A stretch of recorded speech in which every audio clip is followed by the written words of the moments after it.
What's up, everyone, and welcome to the Emerald Grappling Podcast. I'm your host, Darren Murphy. Today, I'm joined by Barry Oglesby.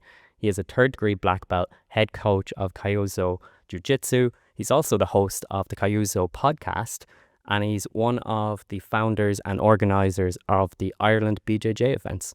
Barry, thank you so much for joining me.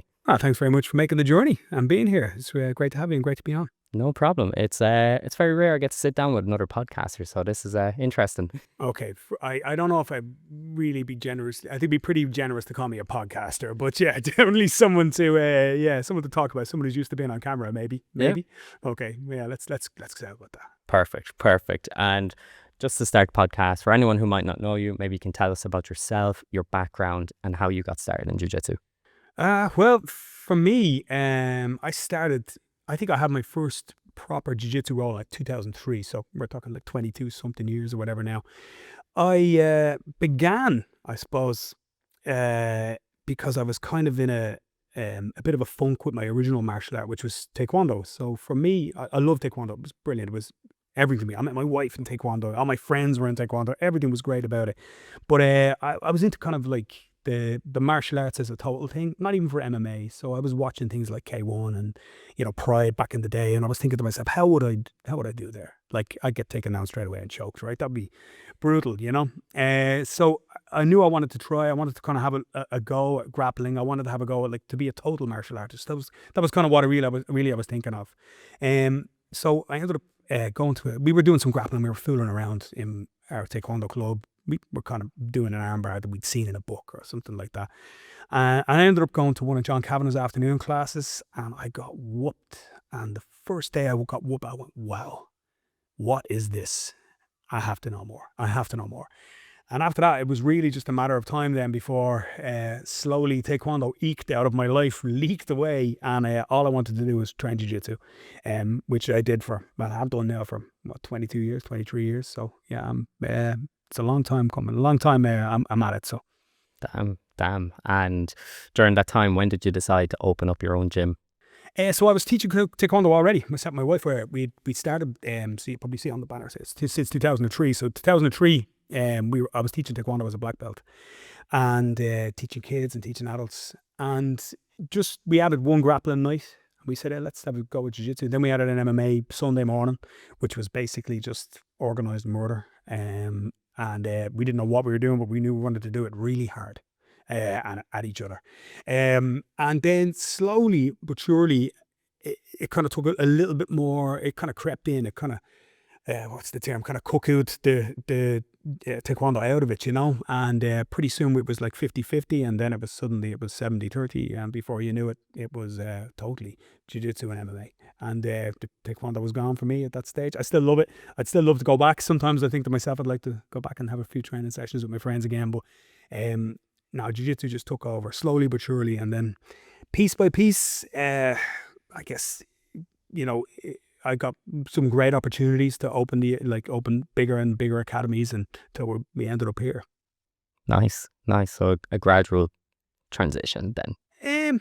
Yeah, and I mean, obviously, I'm an ambitious guy. I mean, that's kind of goes with the territory, I guess. And you'll probably find a lot of guys who have their own academies. That's what they have in spades. They have ambition and they've got the drive to be able to do it.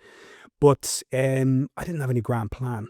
It was just kind of things that happened sequentially after that. And I could never have envisioned that jiu-jitsu would be as big as it was. I think, when did you start? Of interest? Oh gosh, 2018, the end of 2018. So I'm only about 7 years in. Right, so 7 years is a long time. It's a long time to be grappling. And when I was 7 years in, I thought I knew everything, right? That kind of way. And I thought, wow, I'm here at ages. But like 2018 is... to me, like, that's like yesterday in grappling terms, because I remember like 2005, you could probably name everyone in jiu-jitsu. Like, you probably knew everybody, more or less. And the guys you didn't know, well, you were going to meet them pretty soon anyway. So it was the same in jiu-jitsu and MMA. It was a really tight-knit community, and it was really close. And so I don't think any of us, we all knew it was growing. Everybody kind of felt, I think, the time. There was a great energy around the place, and we knew that more and more people were kind of cottoning on, particularly the traditional martial artists, the guys who weren't maybe as au fait with sort of combat sports style training. We knew that they were kind of cottoning on, or at the very least felt threatened by it. the only way I could describe it really, Aaron, is back then it was like being at the forefront of a movement. So it was like you were driving in something new, and I think we were all really excited about it back at the time. Like whether it was John Kavanagh, Andy Ryan, anybody else like that. Everybody was really excited about this new thing that was coming, which wasn't just jiu-jitsu, it was MMA as well. And they were kind of tied up, really, really tied up, much more tied up than they are now. They were kind of almost knit together as one thing. And we were all, I think we all felt like revolutionaries. And it was like being like Che Guevara or something like that. It was like being like, I'm out here, I'm blowing away the cobwebs of all these guys who are just doing patterns and kata and all this kind of stuff. And, these guys who are doing death touches and McDojo stuff. Yeah, McDojo stuff.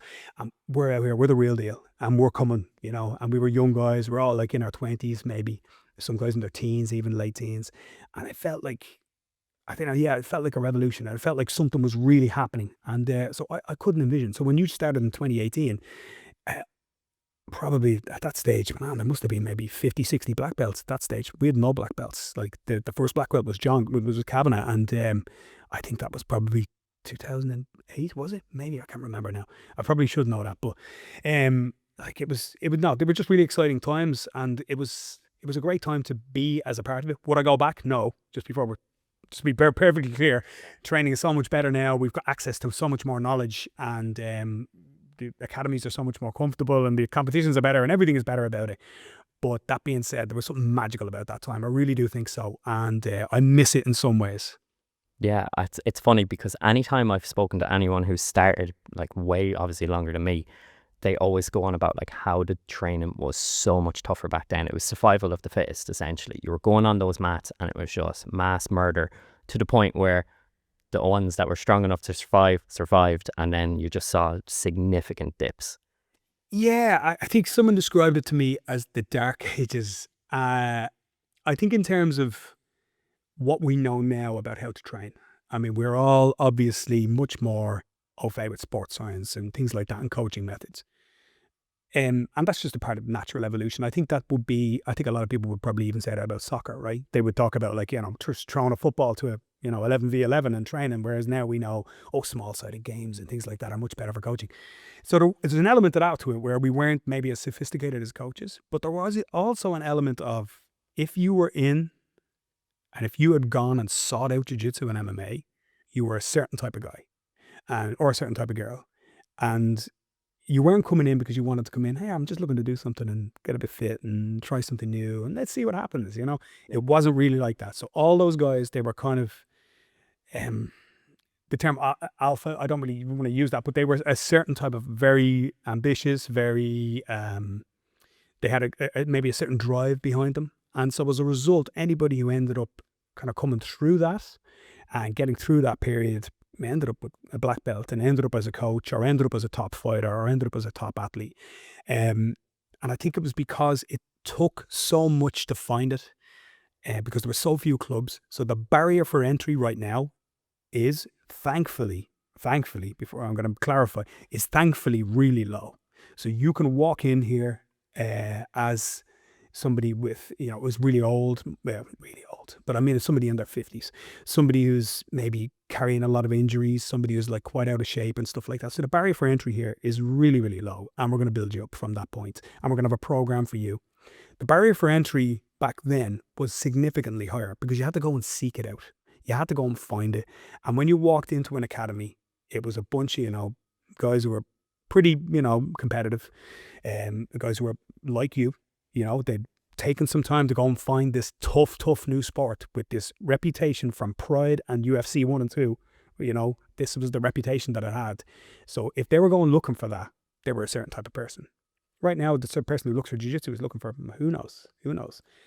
So thankfully it's like that. I'm glad it is, but there was definitely a difference. I'm just kind of going through the differences there rather than pining for the old days, if you know what I mean. Yeah, absolutely. I suppose you probably had to travel like maybe further afield compared to now. It seems like every town there's a jiu-jitsu gym, or there's an MMA gym that's doing jiu-jitsu as well, or any type of grappling. So I'd imagine back then it was a scavenger hunt more than anything, rather compared to now. Yeah, so like I was to try and grapple, I was doing morning sessions over in SBG, which was in Harold's Cross. And so I would get in the car. I think I did have 1 or 2 kids at the time. I had 1 kid. Maybe not. Maybe I didn't have a kid yet, but I was going to have one pretty soon. And I jump in the car, get over there. I would train there for an hour and a half and then jump in the car and go to work, sit there in my stinky gear because it wasn't quite I didn't have a chance to shower. And then I would pretend to go off and say, I just need to go to the bathroom, go in and shower in the work showers and then come back out again.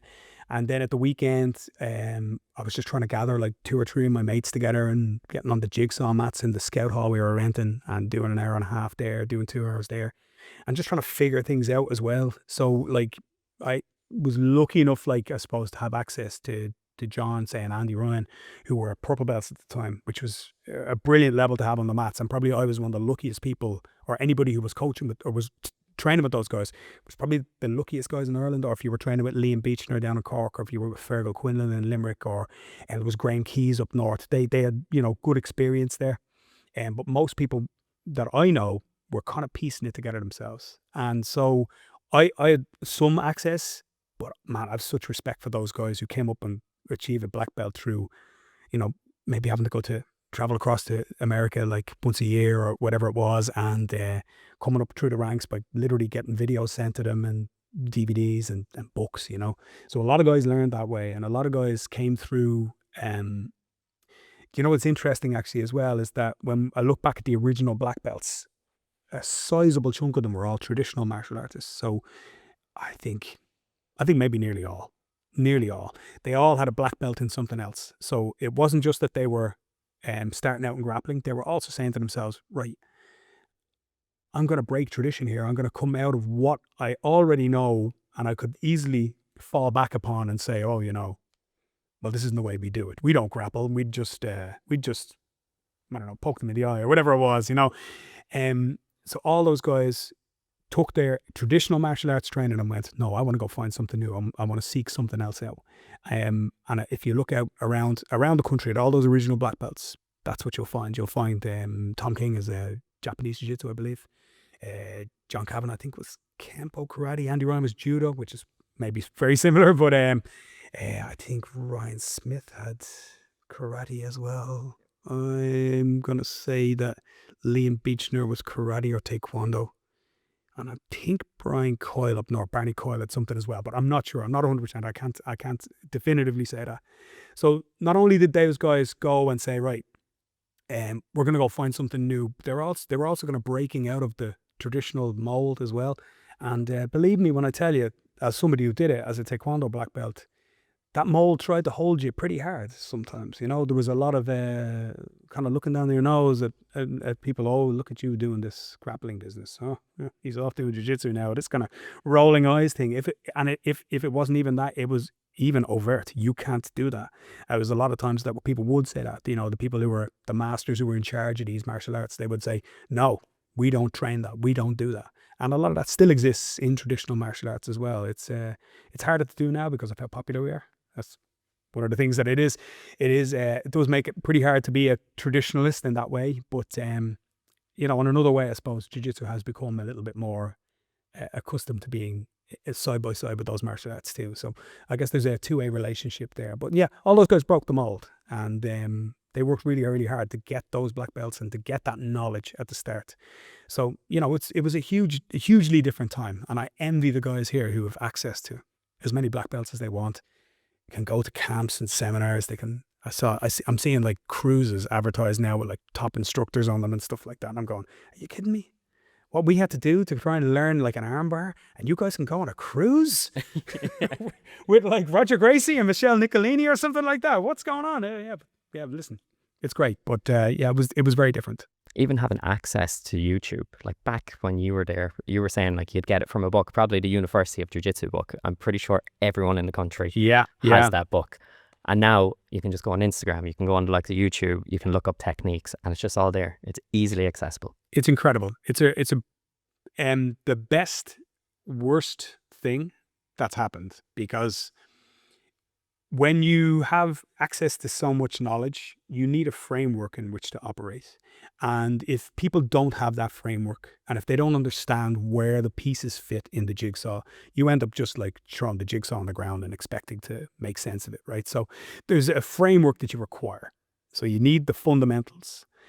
And if you don't have that, well, then you're screwed. Like I say, you're looking at the jumble of a jigsaw. But if you have the framework, and if you've got a good coach, and you've got somebody who's guiding you through the very fundamentals of it, you can take those pieces and fit them where you want them to fit. You know, if you have a game, it's like, oh, there's something that really fits with me. And so it's the best, worst thing. The access to that knowledge is incredible. And it's, you know, like you say, like YouTube wasn't a thing. It wasn't, literally didn't exist. If it was there, it was for funny cat videos. You know, that was it. You know, nobody was uploading to it. Maybe you'd look at it and go, hey, some geeks are, maybe, you know. And then, like, we had instructionals. So you had DVD instructionals coming in, so you'd have to order them in, and, you know, you got them off the back of a magazine or whatever it was. But, you know, even with that, I mean, and even with the access to the knowledge that we have now, I still think in many ways, I still kind of think that effort that was required was part of the process. So the effort required to get the knowledge was a huge part of the process, and it was a huge part of what drove you on. And maybe the fact that knowledge was so hard to get, and that meant you were working with, maybe if you had, you know, 3 or 4 new techniques, you might have to make do with them for 6 months. Maybe that was good because you got to absorb it and you got to think about it for a long time. You weren't moving on directly to the next thing. So it might have benefited us in a way that we probably wouldn't have thanked anybody for at the time, but it may have benefited us. I think maybe. And it could be like information overload as well now, because you're just getting so many techniques thrown at you, and you're just like, you're trying to do it all rather than just narrowly focusing on the one and build off on it. And I find even on Instagram or YouTube even, like, you'll see a technique, but they won't show you the entry to getting there. They'll show you the end piece. Yeah, and then you're scratching your head like, oh, how do I actually do that? Yeah, it's difficult. And I think the very best, if you look at any of the best instructionals now, and actually there's some really great apps and websites out there and all, I must start maybe hitting up Lachlan Giles for maybe some sort of some money, because I recommend them to an awful lot of people. And the reason that I recommend it is because there's a lot of inaction stuff as well. And the first guy to do it actually was MG in action. It was the Marcelo Garcia site. And it was, I remember, I think I got that in probably 2010 or something like that. And somebody had said, I think Darryl O'Connell had said to me, he said, have you seen MG in action? And I was like, not really, not particularly. But so I paid for it, and I wasn't used to paying a subscription for stuff. Like, I was used to paying, like, you know, buying a DVD set or whatever like that. I'd happily do that. But it was the first time I paid for a subscription service. But what I found was, like, yeah, here's this great library of techniques from probably one of the best to ever do it. But the next video was him training and rolling and doing it. And so you could see, oh, so this is how it actually works live. And it's so different to how the 1-step, 2-step, 3-step does it.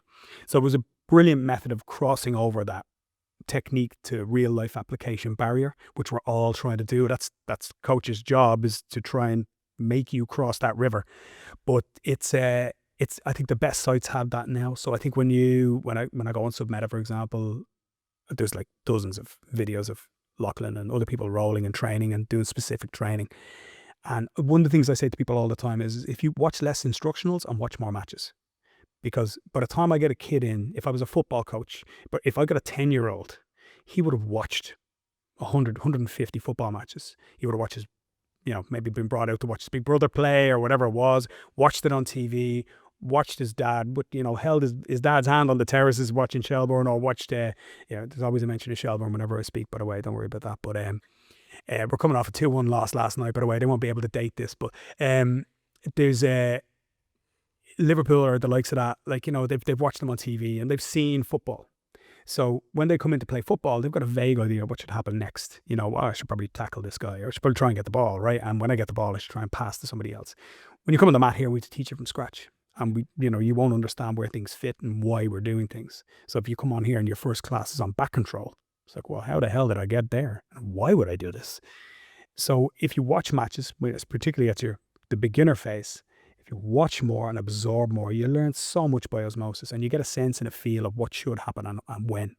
If you watch YouTube, and if you watch Instagram in particular, or if you're on TikTok, So in other words, if you're like 11 years old and you're on TikTok, right, you're watching 8-9 seconds. So you see this cool move happen. And I used to do this because I never watched judo, right? But I used to see judo throws. So I'd be like, oh, wow, that looks cool. That looks cool. That looks amazing. And then you go and you try and throw somebody and you go, that doesn't work. Why won't that work? This is awful, right? And then you watch actual judo matches. So you watch judo at the Olympics and you see that 95% of that is a grip fight. And then there's one piece of action that gets cut down to 5 seconds, and that's what you see. So if you don't understand that the real fight happened for the previous minute, where the dominance was asserted, the grips were got, the balance was broken, and then the throw or the trip happened, then you've no concept of what went on. So if you're watching a jiu-jitsu 5-second video and here's this flying triangle, you're like, cool, flying triangle, I'm going to try that in my next session. It's like, well, there's quite a bit to do before you get there, my friend. So it's, that there is a problem there. And that's why I try to say to people, like, look, pull yourself back and watch the whole thing. Watch how he got there.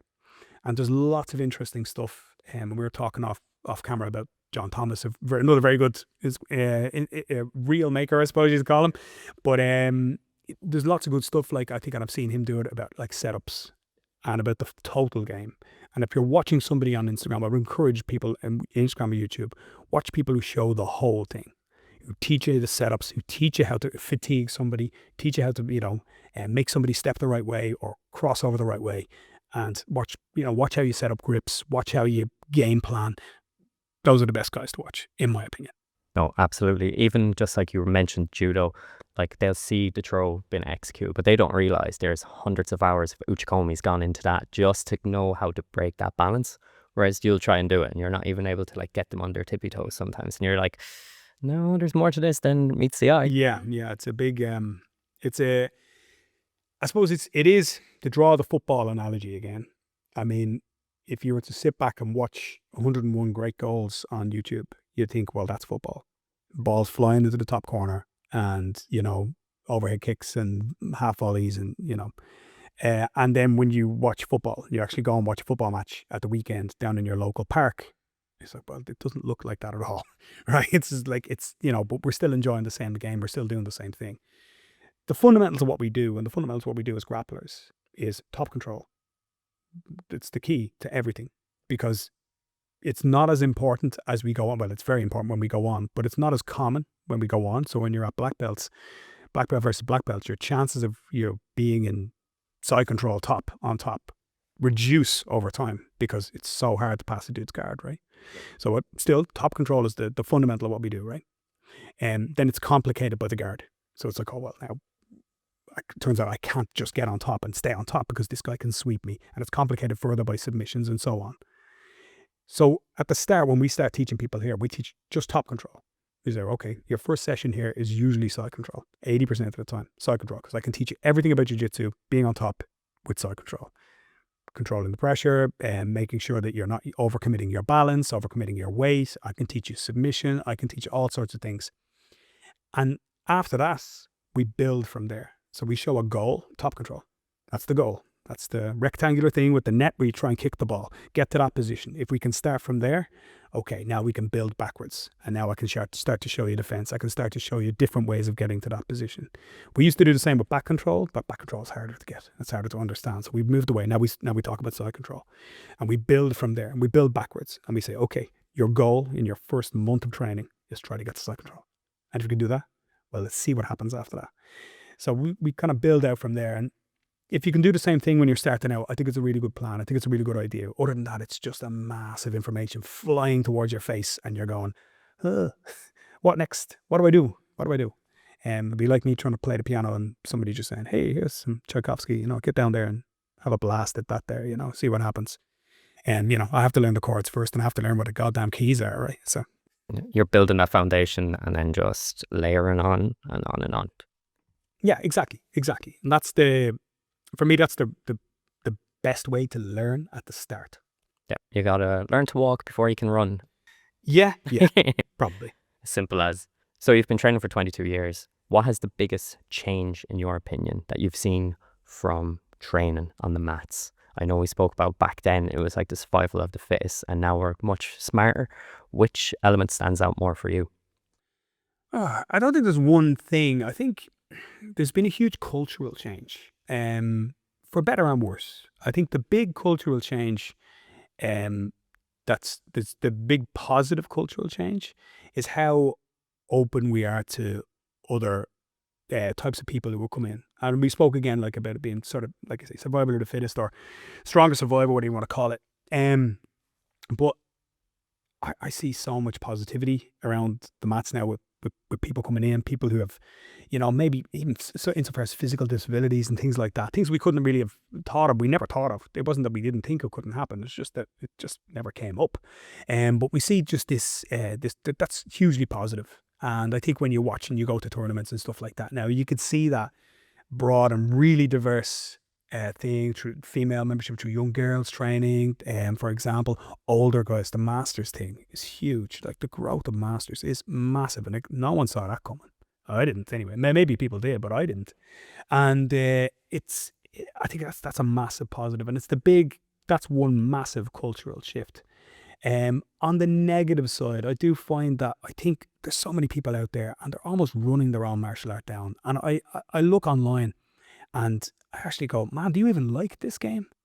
Because the stuff that you put up is just all so negative. It's all about complaints about tournaments, complaints about this, complaints about how people train, complaints about the guy who moans on the mat, complaints about people's toenails. I said, what else do you do? Because there has to be something you like about it, right? There has to be something. There's a reason you train it. Why don't you put some of that up? But that'd be, I suppose, the negative side of it. But on the whole, it's so much more positive. Like it's been, I think, like you say, 22 years and I think 12 years of organising tournaments, maybe a little longer now, since the first Grapplapalooza. There's nothing but positive there. It's a massive growth and a massive kind of surge towards a really popular sport. And I think that's, I have no complaints, I suppose, in that regard, Awesome. And you mentioned Grapplapalooza, and you're one of the co-founders and organisers of Ireland BJJ. So maybe you could give us a bit of a history lesson how this got started up, the condensed version. A condensed version. Well, I'll give you as short as I possibly can. So I think around 2011, maybe a little bit before, I ran Grapplapalooza, and Liam Beechner down in Cork was running the Premier BJJ Championships down there. And there've been a couple of Irish Opens, and they've been run kind of by John Kavanagh and Andy Ryan. And then we all kind of pulled together, and there was an association, the Irish Brazilian Jiu-Jitsu Association. And it only really lasted about a couple of years. And we ran that under the Irish Open. Myself and Liam were running our own tournaments. And then we were brought in to run the Irish Open at that stage. And we ran it reasonably successfully. It was what it was back in the day. I think it was 2012. And then the association disbanded. And myself and Liam said, look, will we give the Irish Open another go? Maybe this, even if there's no association, maybe we can run it. We can make a fist of it. And we ran the next one the next year. And I think there was 360 people at it. And it was pretty good. And we're like, oh, right, maybe we can grow this, And I don't think at that stage, there wasn't kind of an idea that this is going to morph into what it is now, 1,500 people or anything else like that. It was just like, Ireland needs a big tournament. We're the guys with the experience. Let's do it. And it grew step by step and year on year. And we started to run a couple more tournaments. Then we were like, well, let's do a couple more. Let's do one in Cork. Let's do one in Dublin. Let's see what we can do. And it kind of grew organically. Rather than with any real intention. So we didn't go out there and say, right, well, next year we want 600 and next year we want this. It kind of just grew organically, and we just tried to do the best job we could. And I think the biggest one pre-COVID was probably 900 people or something like that. So pretty good. And then Enrique Saraiva come over, and he had massive experience from Brazil. So his father actually is Orlando Saraiva. So in the 1970s and 80s, he ran some of the first jiu-jitsu tournaments in his state. So, and in Brazil. So he had massive experience from his father and massive connections with the IBJJF as well. So he came on board. And then Liam backed away then over COVID. He went to focus on his academy and focus on family. And so myself and Enrique took it over at that stage. And we kind of came up with a plan. And for the first time ever, probably, we actually sat down post-COVID and what did you call it? The spicy cough? I like that one. That's a new one to me. And it was the first time we said, okay, what do we really want to do here? And we came up with kind of a strategy to organise, first of all, a full season, to coordinate it with IBJJF events, which are coming here, which we help to run, and to try to make so that come September, when you are coming back in after your summer break, you're going to compete from September to May, and you're going to have a season. You're going to have 5 events. You're going to have 2 IBJJFs and 3 Ireland BJJ events, culminating with the Irish Open in May, in and around May. So we decided at this, I think the Irish Open were running in September, around when we first started the idea. And we kind of came up with this strategy, and we said, well, let's make a season. And the reason for that was essentially just to turn around to say, what we want to do is not just have, oh, here's an event, so go do that, and then okay, a big gap, and well, here's another one. When's it on? Well, I don't know, just whenever I can get the hall, and whenever I can get the referees together. So we said, well, we need to have a coordinated structure, and if you have structure, then you've got dependability. If you've got dependability, now I'm an athlete starting off in September, so I can turn around and I can say, well, okay, I know that there are 5 events this year. They're all going to be run under IBJJF rules. They're going to be run the exact same every single time. I know what I'm expecting. I know when they're going to be. All right, that's my season, and that's how I'm going to start. So that's the way we started with it. And since then, I think we're kind of in year 3 of that plan, maybe year 4, maybe. If you count the kind of half season that we had just directly after COVID, I think that started around 2022. And look, we've had nothing but growth since. It's been really appreciated, I think, by the jiu-jitsu community. We get so much positive feedback, and we get, for the first time ever, I've got guys coming over to me afterwards and shaking my hand, going like, thank you for what you're doing, you're doing great, and then just keep it up. And it's been great. It's been great. So that's the truncated version. There's a lot more to it than that. There's a lot of ups and downs, I suppose you'd say, within that. We've had a couple of other ideas that didn't take off, and we've had a couple of runs at different things like Nogi championships and stuff like that didn't quite go. We tried to bring back Grappapalooza for like a round robin last year. It didn't really take, so we kind of abandoned that idea. But we've kept the solid kind of fundamental of those 5 events, pretty much the way they are. And I think, that's the season right now, and that's the way it'll be for the foreseeable future. I actually remember I think it was 2021, 2022, when the Emerald Cup first launched, because it was always the Irish Open, then it went to the Emerald. The first Emerald Cup was in 2020. 2020. Oh, just before COVID. Can I tell you a story? Go for it. Can I tell you a cool story? Not a cool story. So the first Emerald Cup was 2020. And we have this thing with the Emerald Cup. I'll tell you, this is kind of amusing. It's amusing for you. It's not amusing for me.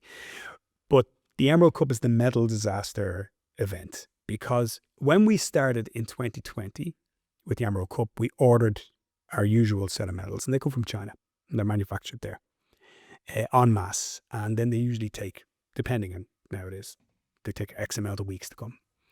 So China have a holiday around that time. So the Chinese New Year is usually in February. So Chinese New Year is around January. So they're always very careful to tell us. Our suppliers are like, look, you need to make sure your order's in. And we were like, yeah, no problem.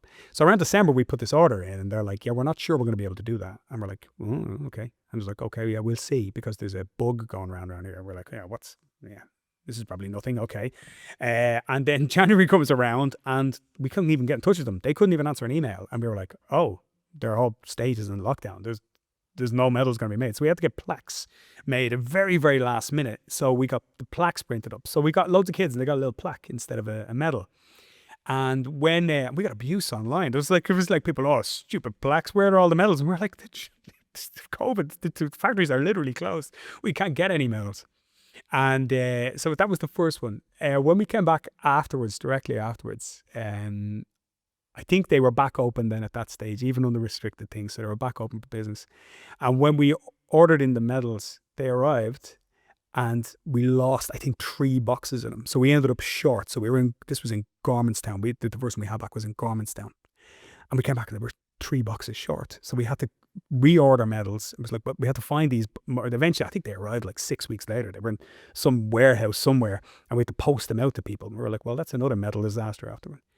The year after that, and only some very, very eagle-eyed Instagram followers of ours saved our bacon. We took some medals out of the box, took a photo of them, put them up online, and put them back in the box, ready to go out back onto the event day, right? So they went back into storage. And I get like a WhatsApp message from the girl who runs the Instagram page, and it's like, what's going on with the medal? And I said, well, nothing. And I was like, what do you mean? And she goes, just check it out. Someone's put a weird comment below it.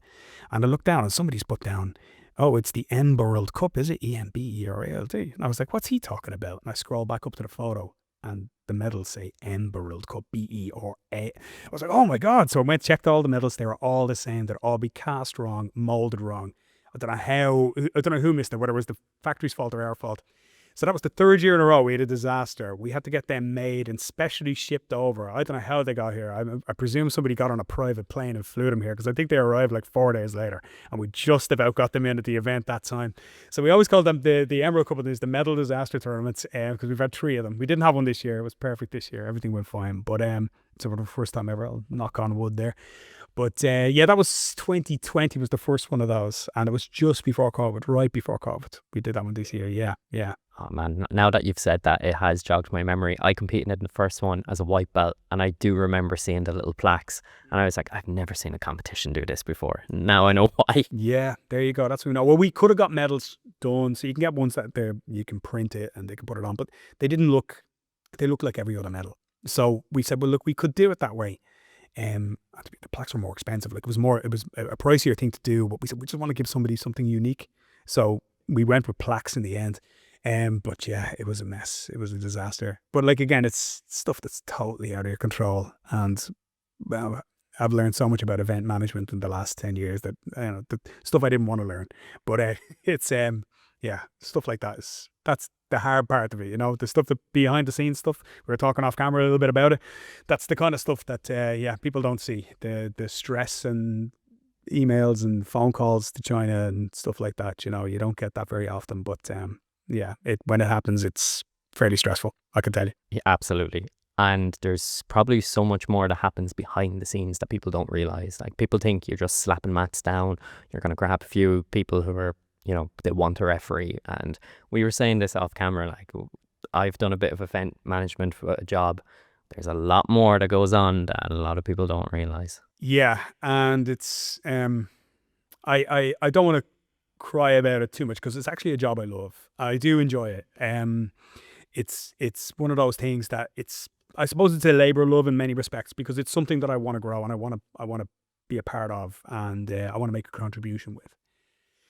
So it's something I feel really positively about. At the same time, there are various times where I would love to just throw it all up in the air, walk out the door, and book a flight to Tenerife for the same weekend that the event's on. In terms of stress, I don't sleep for about sort of 2 weeks. I don't sleep solidly for about 2 to 3 weeks before the Irish Open in particular. It's quite stressful. It's quite difficult to run, and you're constantly worrying about things. I have like sleep strategies in the run up to events and stuff like that. I keep a notepad beside my bed, so that if I think of something before I go, just like in bed, I write it down. I say, well, at least it's written down. I won't forget it in the morning. Just so I can sleep, literally. And I remember a friend telling me that I think in event management, so people who organize conferences, large scale stuff like that, concerts, I think like the rate of stress leave or something like that is the same as like in like the military and stuff like that, combat veterans or something. I was like, no way. And he's like, yeah, it's real, for real. And I can understand it. Now, I don't get that stressed, luckily. I'm quite a relaxed person, and I know how to switch off, and I know how to switch my phone off and do things like that. But yeah, there's a lot goes on. I mean, I suppose in the run to a major tournament in particular, you're coordinating an awful lot. You're keeping a lot of plates spinning. We're lucky we have really good staff. So we've got like three people behind the scenes who work with us, as well as myself and Enrique. So we're looking at like, we're talking about people who organise staffing, organise staff rosters and stuff like that. So there's 80 staff run the Irish Open. So 80, not 8.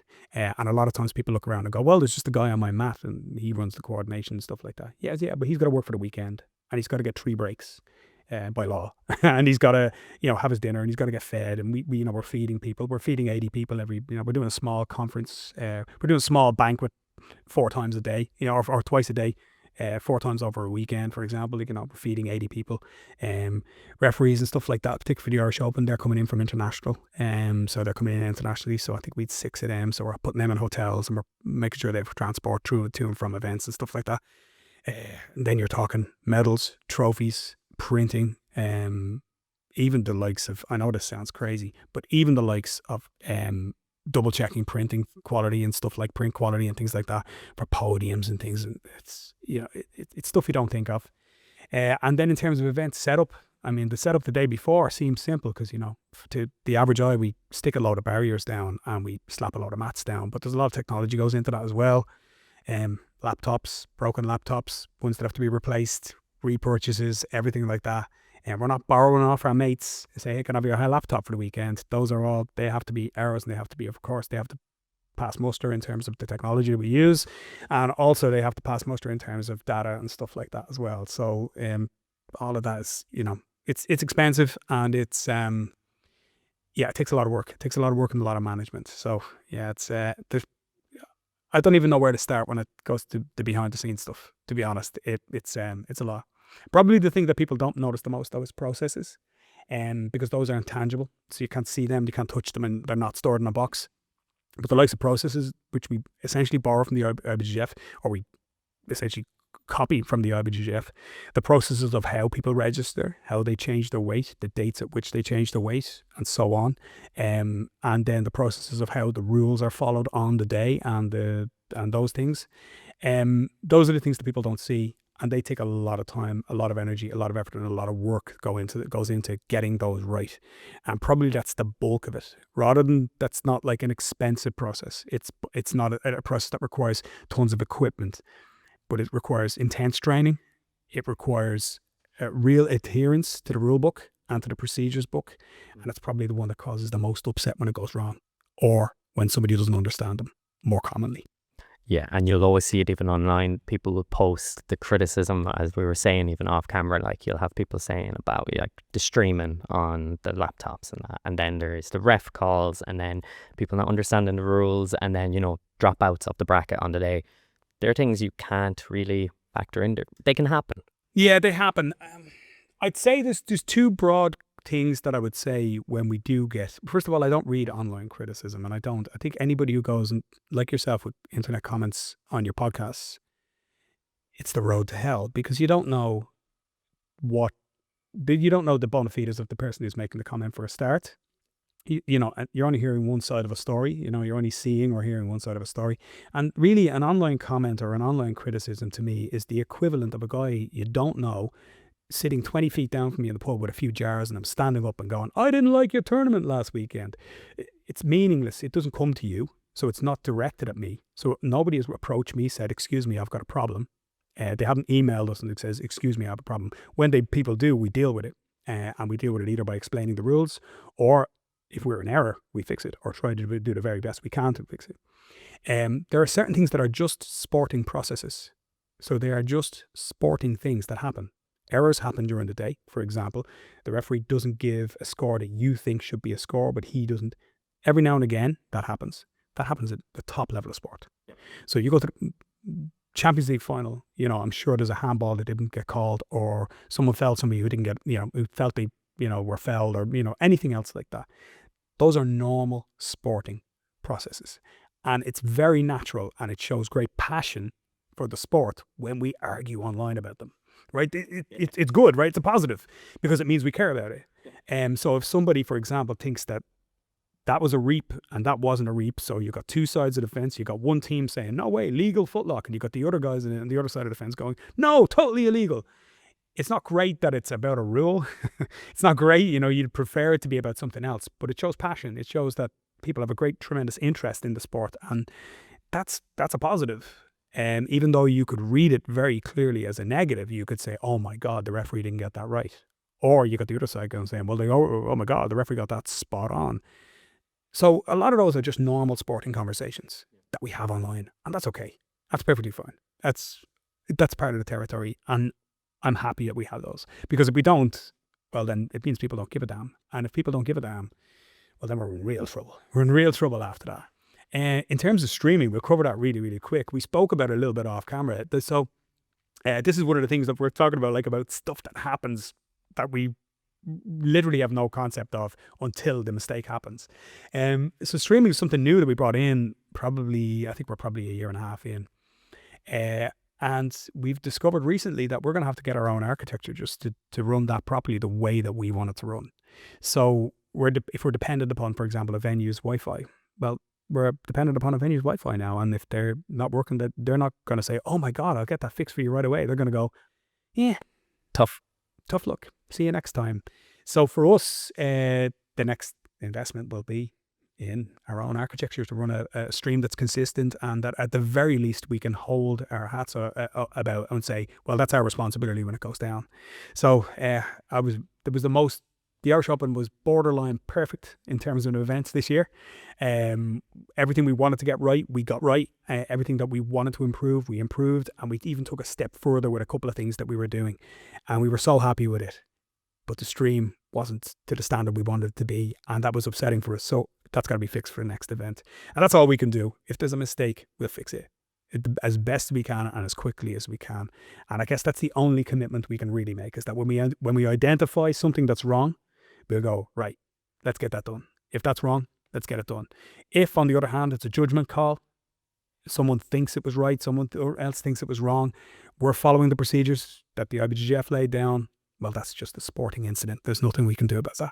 You touched on about where you've brought in high-level referees to like ref these events, be officials, and you have VRA, haven't you, on these events as well? So we tried VAR last year, and the problem is that even with IBJJF, it's quite young. So it's a nascent technology for them. I think it's a year and a bit for them. And the issue with VAR is that is a new procedure that needs to be very firmly laid down and very firmly bedded in. We used it to some degree last year, and we decided we wouldn't use it this year. So instead, because it's just still too new, and it's still not quite there yet. And you can see it the same in the Premier League, and you can see it in football around the world. It causes as many issues as it prevents. I've seen in the last year and a half, I've seen the IBJJF's version become more and more streamlined to the point that I don't think you see too many errors with it now. I don't think it's got that much many issues. So I can see us bringing it back, but it'll have to be with the correct architecture in place and with technology we can rely upon and stuff like that. So in terms of VAR this year, or in terms of refereeing standards, and what we did this year is we invested in radios. So our referees are in radio contact with the head ref and with the referee at the side of the mat. So when we had a trainee referee this year, or someone with relative inexperience, we had a referee on with the earpiece in the ear, checking and watching. So we used those for training this year. So that was the step forward that we took this year. It was one of the big steps that we made in terms of officiation. And we're also, as I said before, I think we flew in 6 referees as well. So this is a major tournament. We want to make sure that the Irish Open is a major tournament. We want to always bring referees in. What we want, the position that we want to arrive at, is that we have 10 to 15 domestic referees of a standard where we can run a major tournament. We're not there yet. We will be, but we're not there yet. So for us now, it's about referee training. We have an RTP, we have a referee training program, and we had 2 people there at the last weekend who were on that referee training program, and they had the earpieces in and they were going through it. We have a new head referee who's leading that and who's going to lead that for us. So I can foresee in 2 years' time or so that we'll run the Irish Open with no external referees whatsoever, not flying them in at all. And using domestic referees here. And I would encourage anybody, particularly if you're coming to the end of your jiu-jitsu career maybe, and you're thinking to yourself, look, I'm no longer going to be competing, but I still like the energy, and I want to contribute. Man, look us up. Email us, info@irelandbjj.com. We're looking for black belts and brown belts who have experience in the sport, who want to contribute to the sport, and who want to give back and maybe what they've received, that, they can go and they can contribute in this way. Because actually refereeing, people say it's a thankless task, but I don't think it is. I think it's a difficult task, but thankless it isn't, because at the end of the day, you get the satisfaction of stepping back and saying, I contributed to that.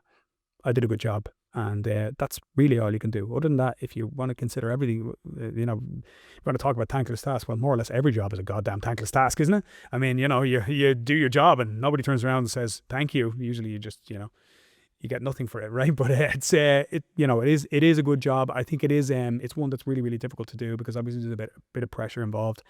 We're working on things like looking after our referees a little bit better in terms of the abuse that they get from sidelines and stuff like that, which still to go on. We had an incident 2 weeks ago as well in terms of abuse of a referee, and we're looking at that strongly as well, because that does happen and it does go on, unfortunately. It's happening in every sport, but it's something we want to really stamp out in jiu-jitsu as well. But look, it's for us, we're always stepping forward. That's what we always want to think. And when there's anything in terms of officiation and stuff like that, I think we've been the leaders on bringing the standards up.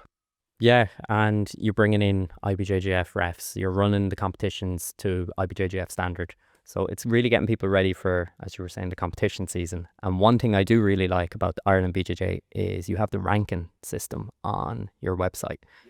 And I'm just curious, have you ever thought about bringing in the idea of having like a Grand Slam, similar to the IBJJF, where just say at the end of the season, if someone has won all the events, they're either presented with, just say, a certificate or a custom medal, just for like having them strive for that? Well, we do. We actually, you get if you're the top ranked, if you're actually in top 3, if you're in the top 3, you get a certificate.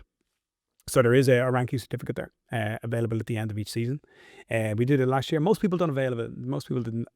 They didn't really come and try and receive it. But the people that did, they really appreciated it. We saw the photos up on Instagram and stuff like that, and they shared us in it. I think it's something for you to strive for over the course of a season, which is nice. For me, in terms of rankings and stuff like that, it's great to have motivation to go to try to compete for over a period of time, a little bit like a league table and what have you. And like, it's nice to know who's number one in Ireland over the course of a season. So in terms of the 3 events, like we do it that way. Last year there was 5 events. This year there's 3 events to try and do.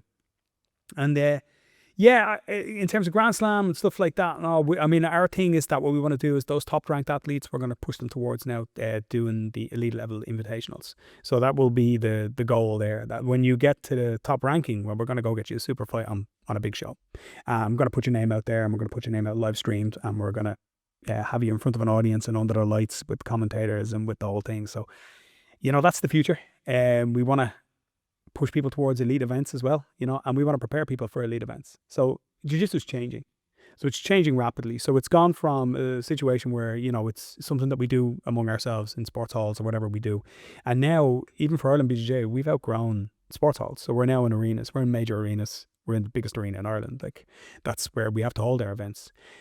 So when we have that, well, the next step is, who are the best athletes? Who's doing the best? Who's out there competing regularly on the national and international stage? And how can we help to promote them? How can we help to push them?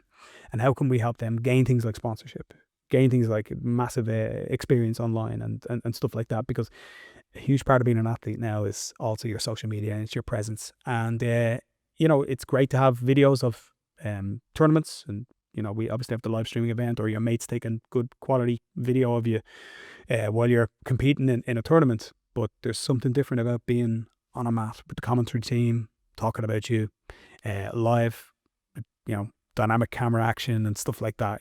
That's different, and that's going to give, I think, anybody who competes at it a real boost. And that'll be the first one we're doing. That is September 27th, so the Invitational. Perfect. And that is a great segue for my next question, is the launch of the Ireland BJJ Gi Invitational. It's kind of refreshing, for me anyway, because I'm a Gi guy, to see a full invitational that's going to be Gi based. So where did this idea come from, and what's the plan for it going forward? Well, this one's Gi. We can't say it'll always be Gi. That's the first thing I say. But the whole thought process behind the next kind of few months for us is, the tagline has been grow the Gi. So let's talk a few facts. First of all, last year, 10,000 people competed at the Las Vegas Masters. 10,000 masters in the Gi. So there's 2 things to say about that. The first one is, well, the Gi is really popular, right?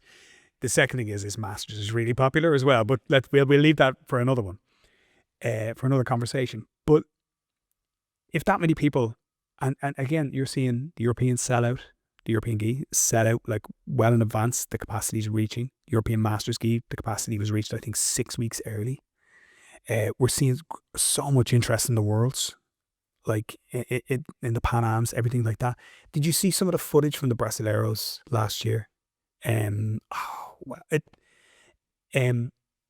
the crowds are in the background, so you can imagine the Brazilian crowds, the passion of the Brazilian crowds. Like, these are people from like their home cities. They're traveling there. Like, it's not like an international event where we're all gathering together. We're all coming to Paris or coming to Lisbon or whatever it is. So this is all Brazilians, you know.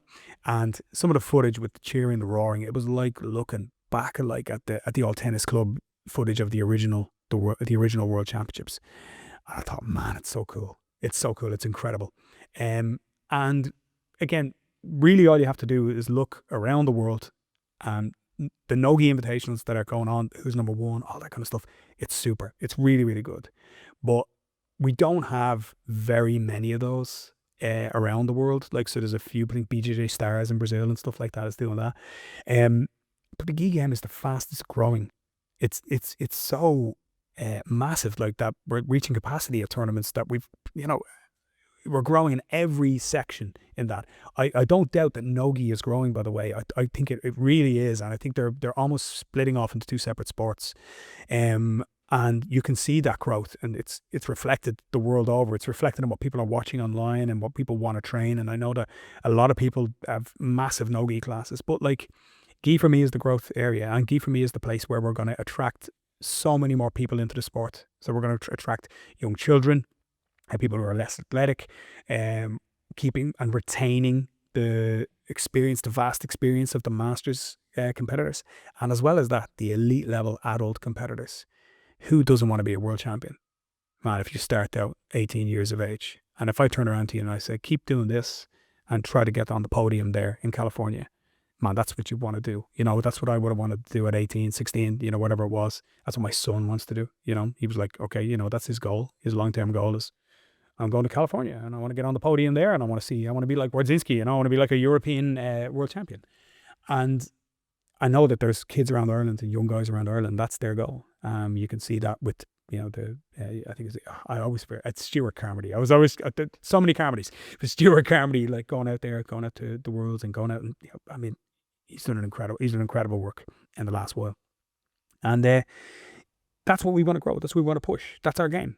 That's the fundamentals of our game. Nogi is super, and we will try and push that in the future. But this is about growing the Gi game, which is our priority. And I think if you look at the interest that we've garnered so far, people are pretty excited about it.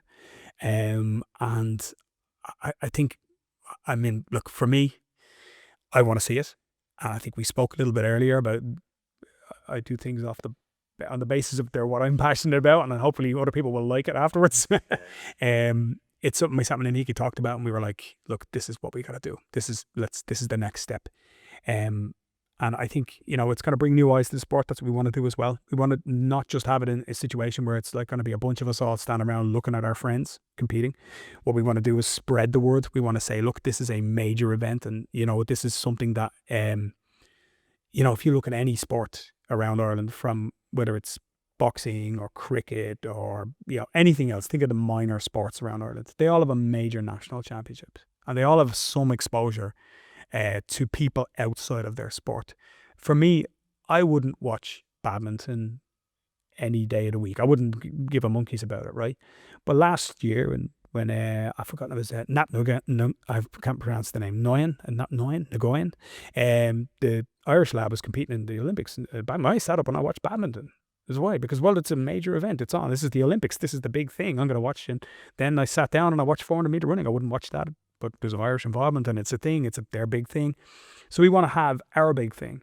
And maybe when we have our big thing, it won't be just jiu-jitsu people watching it. It will be other people as well. And we can pull other eyes into the sport, and we can create superstars. We can create our own stars now that other people and kids can come in and look up to. And they can look at the guy who's on the mat, whether it's Eric Souza or it's John Luca or it's Richie Bukowskin or anybody else who's going to maybe compete at this event, that they can look out and they can say, he's under the lights.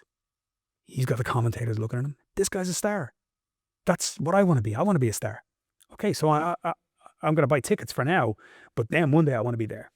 And that's really important. Every sport needs that. Every kid needs that. Every athlete needs that. You have something you want to strive towards. And if it's not going to be the World Championships, well, maybe the first step is going to be to be at an invitational. Maybe the first step is going to be, I want to be on that mat, under those lights, doing that. That's where I want to be. I need to work my way up to that. How do I do it? I'm going to top the rankings at the Ireland BJJ events. I'm going to get, I'm going to go international. I'm going to go to Lisbon. I'm going to go to California, and then I can be there maybe. Damn, the passion right there. Hey, yeah, that's where we're at. That's where we're at. And listen, I'm again, like it sounds like something you'd say for TV and you say for the purposes of the camera, but it's not. It's not. This is when we started out, we start building these kind of events and we start doing things like this. We spoke earlier. We said, well, we just throw a few mats down and we'll have a tournament. Yeah, we can do that. We can do that. That would be fine. That would be perfectly fine. My goal, I have 2 goals in life, right? Professional goals, right? Not family goals before we even start. I've lots of other goals, but I've 2 professional goals. The first one is in my area here, what we do for jiu-jitsu here for the local area, right? And what we do for the kids for the local area. I want every kid who lives within a 3-kilometer radius of this gym to try jiu-jitsu. And people go, well, that's never going to happen. I say, yes, but if I aim that high, I might get 30% of them. But if I just go, well, I guess maybe I'll add 5 or 6 more people, that's all I'm going to get. I'll get 2 or 3. So our goal is to be the biggest indoor sport in this area. That's our goal here with Kyuzo. And I've got a team here and we've got coaches here, and that's what we're going to do. We're going to be the biggest indoor sport. When people think about what can I do when it's raining, what can I do when my kid doesn't like football, they're going to say, well, I'll bring him up to Kyuzo, and it's going to be the first name on their lips. And it's, well, jiu-jitsu is what I want. And when that happens, hopefully then that will have a knock-on effect to Team Rhino, who are just down the road, or Royal Grappling Academy, who are just up that direction. So if we can do that as a community, if we can turn around and we can say, okay, as a small grappling community here within Dublin's north side, within Dublin 11 and Dublin 15, if we can turn around and we can say, okay, let's be the biggest, let's be the first name on every parent's lips when they want to do something, is, well, jiu-jitsu, right? Because what's the first thing? Is, well, I want my kid to start a sport. The first thing they think is probably GAA, right? They're going to go, okay, GAA football, right? GAA football. Well, what if we just say, well, jiu-jitsu? Look what jiu-jitsu does. Look what jiu-jitsu does for kids. So that for me, that's goal number 1. Yeah. First name on everybody's lips is going to be jiu-jitsu, right? That's what it is. And listen, I'm helped hugely by the fact that we've got, a growing sport, and we've got Joe Rogan doing it, and Mark Zuckerberg is doing it, whatever. Second thing is we need to be the biggest martial art in Ireland, and Ireland BJJ is working towards that. That's our goal. That the first thing that anybody thinks of when they think of martial arts in the whole of Ireland is going to be jiu-jitsu, right? And the rising tide floats all boats, and that means that if we do our job right, we have the season right, and we have invitationals correctly, and we've got major tournaments like the Irish Open, if we've got international tournaments coming like the Dublin International in spring and in autumn, or the Dublin Fall as they call it, well, now we have the structure in place to say, right, this is massive. We've got a season, we've got athletes who can compete all year round, we've got kids can compete, masters can compete, we've got a huge and growing female participation level. Well, now we are well on our way to being the biggest. And if we can do that in a structure, and structure is the key, that we've got the architecture to be able to do it, well, then now we can make this. We can make this the biggest thing, the first name on everybody's lips when they want to go do something. Well, I'll try jiu-jitsu. Maybe I'll have a go at jiu-jitsu at some level. So those are the 2 goals. Those are the things I think about all the time. And if, people call me nuts thinking about it, but people have been calling me nuts for a long time, so I don't really mind. I don't really care. You're striving for greatness. That's one way to look at it. And when I was doing the research for this episode, that was your mission statement on Ireland BJJ. Yes. So you can clearly see it's resonating out. Yeah, and it's our mission statement for Kyuzo here, for the academy that we have here. It's I suppose you can look at it like as a selfish thing, where it's like, oh, well, you're going to grow your academy. That's what you're trying to do. Of course, yeah. But if I do my bit here, and Andy Ryan is doing his bit over there, which he is doing a brilliant job, and Roger, like I'm just thinking of the triangle of academies we have here. Probably we're within probably 5K of each other. If we do all do our bit, and we all contribute, and we do work together regularly, and the lads are good friends of mine, then we're going to have a community thing here. So we've got a choice in jiu-jitsu. This is the marketing choice that everybody must make about how we sell our sport and how we bring our sport to other people. If there are 5 people right now in Dublin who are thinking, I want to try jiu-jitsu today, what we can do in all of our academies around Dublin is compete for those 5 guys. We can promise them the world. We can say we're the best. They're the worst. Don't go there because you won't get coached this way. Oh, we do more no-gi. You'll like it better over here. Oh, we do more gi. You can like it better over here. We can do that. And then we can split those 5 guys and we can get 1 each maybe. Or one guy can get 2 and somebody else get none, or anything else like that. Or we can do something else. We can build our sport up and we can build our community up so that it's not 5 guys anymore. It's 50 guys. It's 50 people and 50 parents. And they're all looking and they're saying, well, look at the growth of this. But wow, this looks like a healthy, positive, really good thing to put my child into. All right. I'm going to pay that money. I'm going to go and I'm going to pay that slightly pricier than football fee to go and send my kids to this team, which looks like a positive, great sport for self-defense, for fitness, whatever it is. So we can sell all those positive values. It comes back to what I was saying to you earlier about like the negativity that you see online. So like, that this all contributes. This all contributes. And you can talk about algorithms and stuff like that if you want to. But when I see stuff from tournaments up online, there's 2 things. One is the cool move.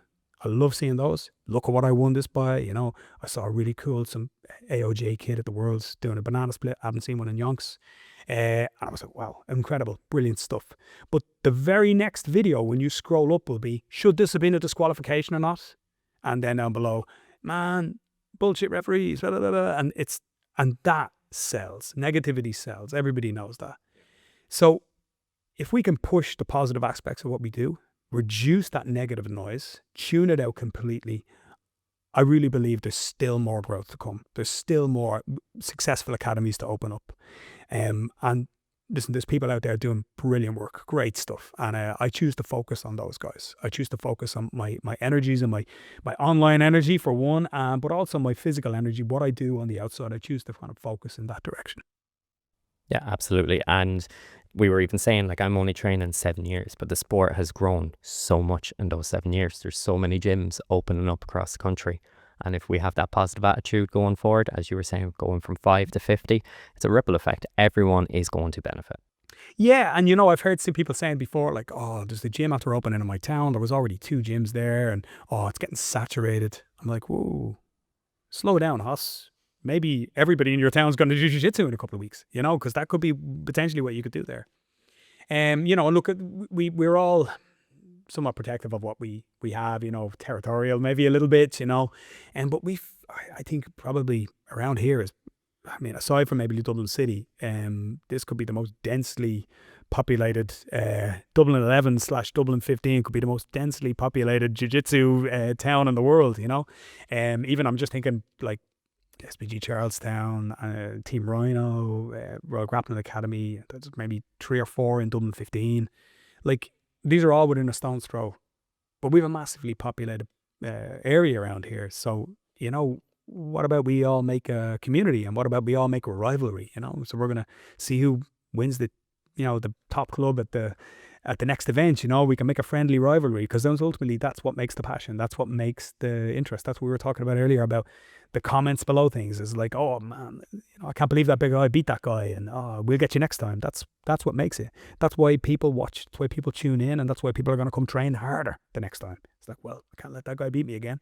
Why not? Because he's from down the road. When that English guy beat me, I didn't mind so much, but the guy down the road beats me. Oh boy, I don't want him to have bragging rights, and that's great. That's what we want. Just to tie back to the Gi Invitational, I've seen that the invitations have been sent out to the gyms. We know when it's going to take place. What criteria have you in place other than placing in the top 3 to place on this show? Well, I can exclusively reveal that there's going to be 2 tournaments at it. A minimum of 2 tournaments, possibly 3. So there's going to be an over 80 kilogram 4-man black belt tournament and an under 80 kilo 4-man black belt tournament. I can tell you that the over 80 kilos has about 12 names in there already. So you wouldn't think that there's 12 over 80 top level black belts out there, but there's a lot. And there's a lot of guys and a lot of really surprising names after cropping up who are looking to try and compete and fancy their chances. A couple of them will probably be pretty obvious to people, and people will be looking and saying, I hope it's a couple of those guys. But there's a couple of surprise elements in there as well. And, in every gym around Ireland, there's a surprise package waiting in the wings who maybe doesn't compete too much, maybe doesn't come up above ground too much, especially at black belt, because sometimes, especially in the heavier weights, it's hard to get matches. And then at under, it's pretty exciting under 80 as well. And then what we would hope to do, we have plans to do this, and if we can get together enough female competitors, this is what we really want to do. We're looking for a four woman female black belt tournament as well.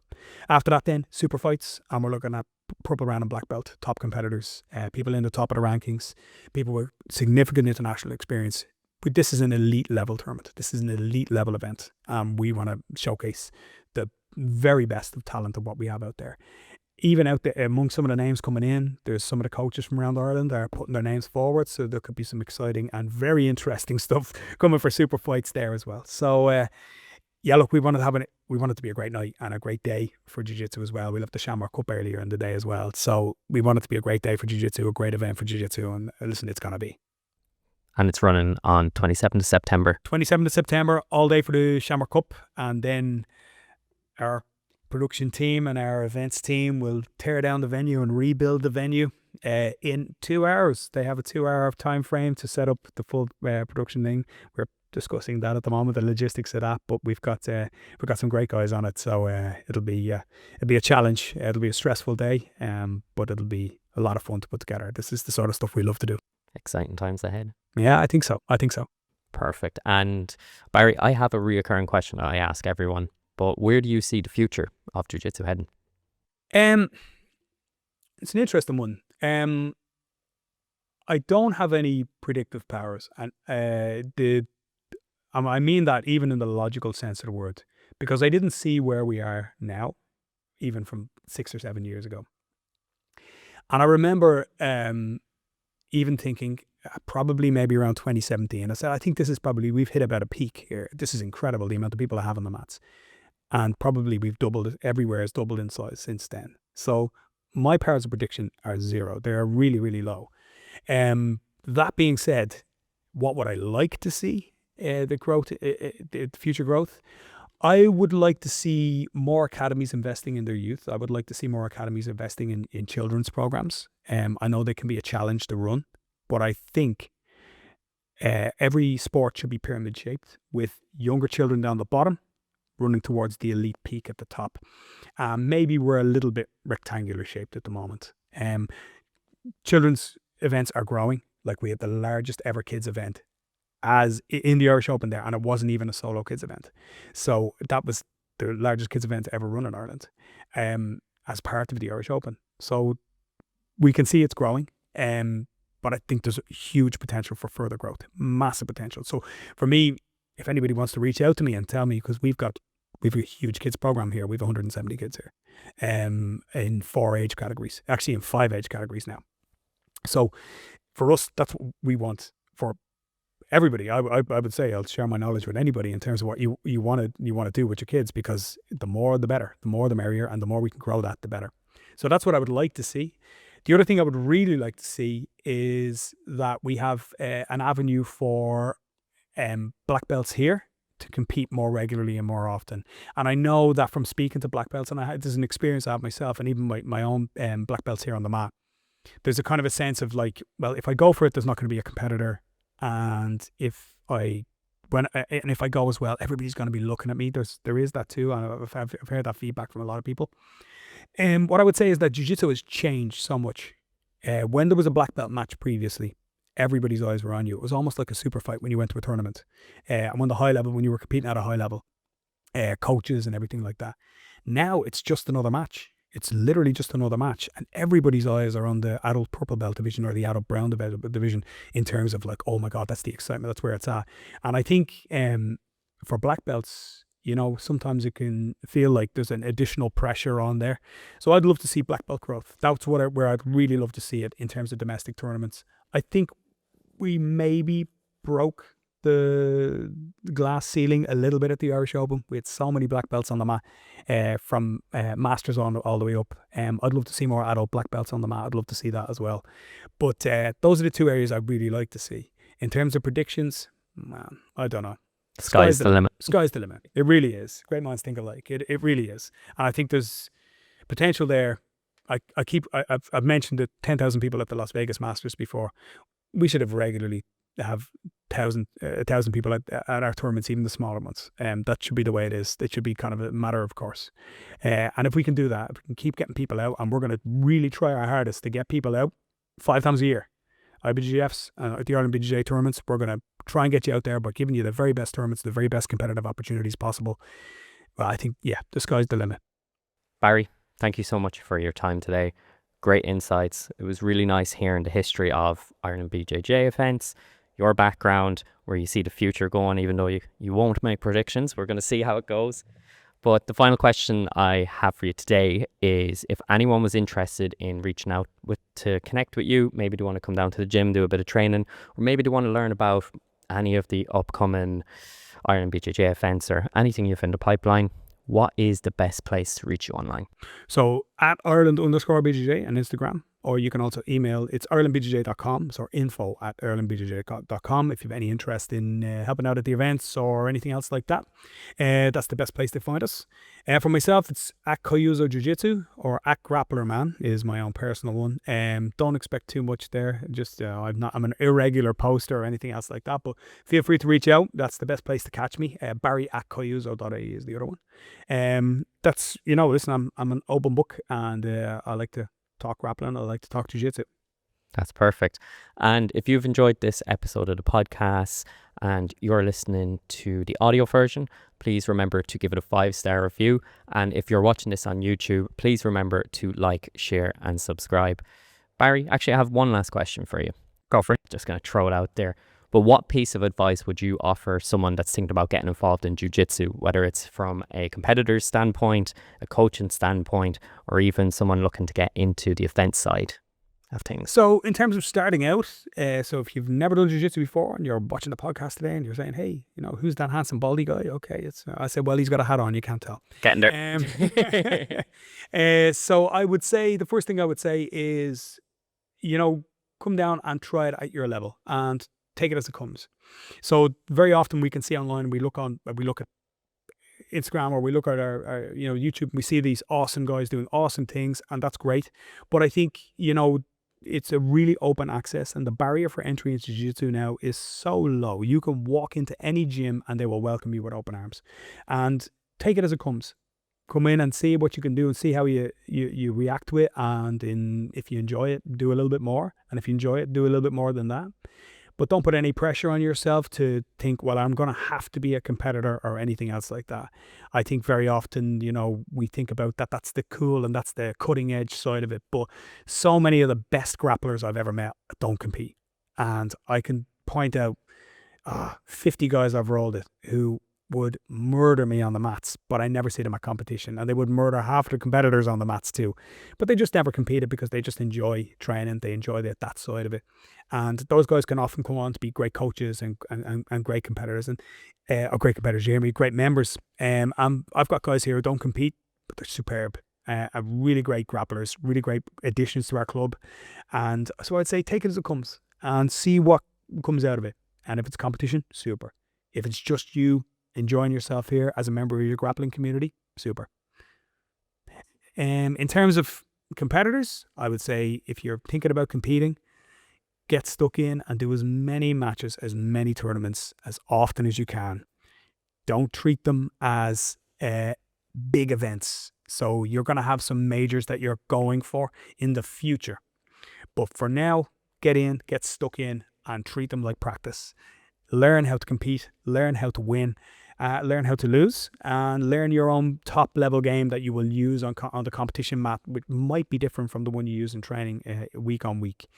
And I'd say just enjoy as well. Enjoy the journey. There's natural pressure involved in jiu-jitsu and competing, but don't put too much pressure on yourself. This is a fantastic martial art to get involved in. And I can tell you, as somebody now who's just ticked over into the year 47, so I'm in my 48th year on the planet and my 22nd year in jiu-jitsu, I can tell you that the best things that I've ever got from jiu-jitsu are the people around me, the community that I've been involved in, the guys on the mats here.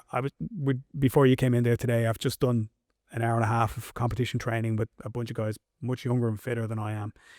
Well, not fitter, But you know, and I still love it. I still enjoy it. I still enjoy the energy I get from it. And win or lose, I'm still having a good time. So I would say, you know, don't put too much pressure on yourself. There's a massive journey ahead of you, and this is hopefully something you're going to be doing for a long, long time. In terms of getting into events, I would say, you know, hit us up and give us a chat and see what you want to do, because you know what, we're always looking for people who to work with us and to even to help on scores, to do stuff like that. It's a great thing to be involved in. I have a really good time during the day. I don't know if you're watching when you're at our events, if you see our staff, the smiles on the faces, and it's good fun. We have a mix of like Irish and Brazilian as well, so it's everybody kind of groups together and acts really professionally, but they have a great laugh and great banter as well, and we have a good time setting up and tearing the place down and stuff like that. You know, it's a busy job. We ask a lot of people, and it's not easy, and it can be very stressful in some cases, but we treat everybody right, and we know that they're the lifeblood of what we do. So yeah, if you're ever interested in doing it, like I said, the contact details are there, pretty handy to get. Yeah, look, I mean, for me, jiu-jitsu is great, you know, and I'm still a fan of it. I'm still like, obviously, it's my life, it's what I do, it's my working life. I'm still a huge fan of it as well, and I'm still like really enthusiastic about it, and I still think there's more to come. Amazing. I'm going to make sure to include all the information in our show notes. And Barry, again, thank you so much. It's been an absolute pleasure. Thank you very much indeed, Aaron.